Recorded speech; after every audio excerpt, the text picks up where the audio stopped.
Hello everyone, my name is Najwa Rosyidah and today I will be presenting a detailed review of an employment contract between Hina Hire and Hiring Company, a corporation engaged in hotel service. The agreement was effective as of March 14, 2015. It involves Hina Hires who's being employed by Hiring Company. This contract describes the duties, responsibilities, and expectations for both the employee and the company. The contract specifies that Mrs. Hina Hire will serve as firm desk manager. And now we move to the first section, heading and introduction. We begin with heading and introduction. The contract title is Contract of Regular Employment for Managers, Supervisor, and Technical Staff, clearly indicating its purpose. It includes placeholder for the agreement's date and the names of the parties involved. This section is identifying the employee and the employer. The employee is officially hired as a firm desk manager permanently after a probation evaluation with an effective date of March 14, 2015. Next, we move to the job title and description. This section is clear and to the point by stating the position being offered, defines the employee's positions within the organizational structure, and serves as the basis for job duties. And now we move to the nature of the relationship.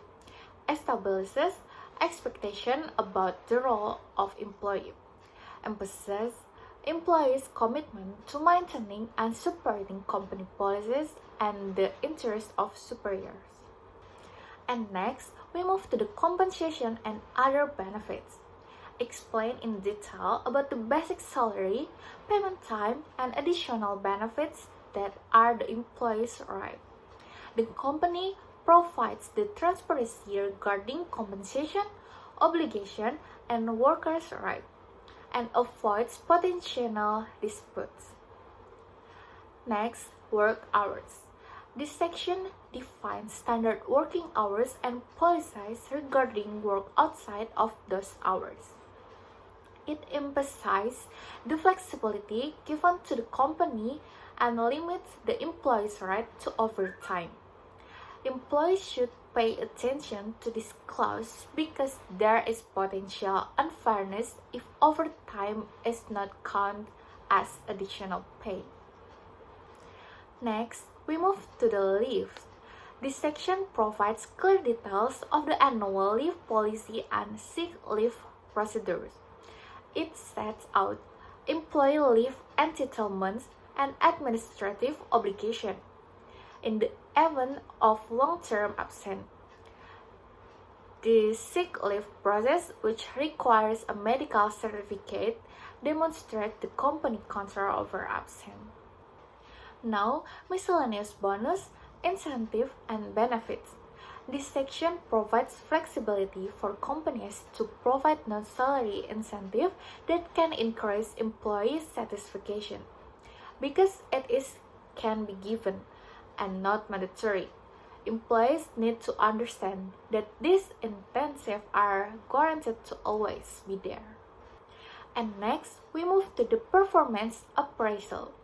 This section outlines the performance evaluation process and consequences of inadequate performance. It provides transparency about performance expectation and creates objective standards for employee evaluation. Employees must be understand that performance evaluation significantly impact their employment status, including potential termination. And now, assignment of tax. This clause provides flexibility to the company in distributing employee tax. Arrange employee tax mobility according to the company's operational needs. Medical or drug test. This section explains the employee's obligation to undergo a medical examination if requested. Medical tests are used as a tool to ensure employee health according to company standard. Next, we move to the company rules and regulation. The clause includes flexibility for employers to update the rules without requiring additional employee consent. However, there are no restrictions on the type or scope of new rules that can be implemented. This could raise the risk of rules being too burden for some employees. Next, disciplinary measures. This section provides clarity on the employee's right dealing with violation as well as the various types of sanctions that can be applied.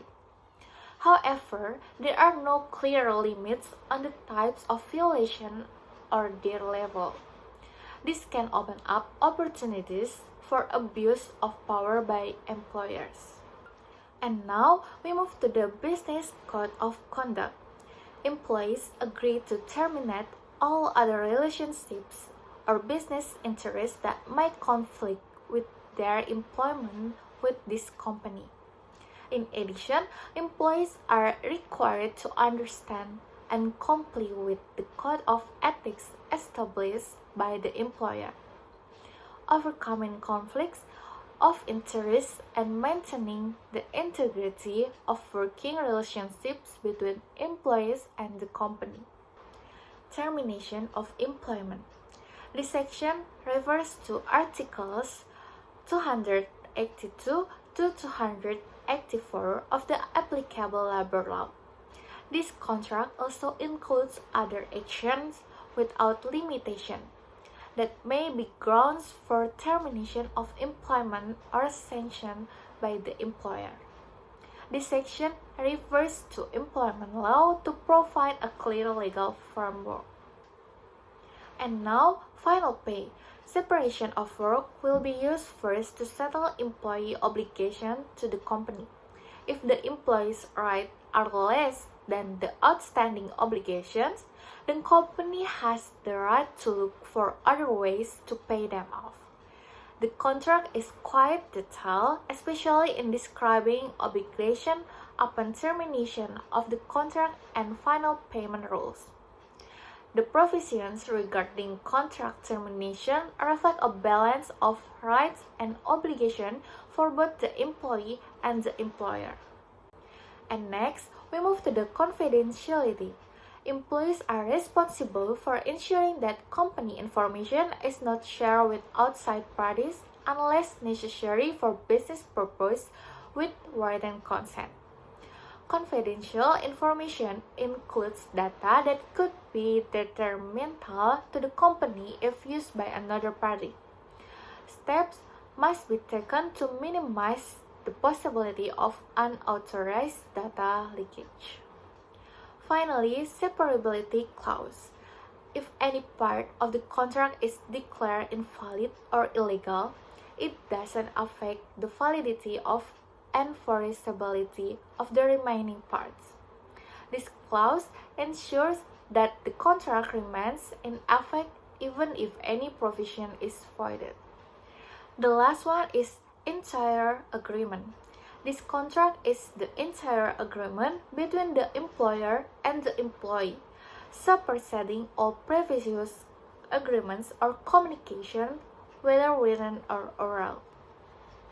So, the employment contract between Hina Hire and hiring company effective March 14, 2015 clearly outlines the rights, obligation, and expectation of both parties. It addresses key areas like job description, compensation, work hours, and termination, ensuring clarity on essential terms. While clauses on medical testing, confidentiality, and the code of conduct emphasize company standards, section granting broad employer discretion, such as tax assignment, rules, and disciplinary measures, pose potential risks for employees. Overall, the contract is comprehensive but requires careful review of clauses with broad employer authority to ensure fairness and transparency. Thank you for your attention. Bye-bye.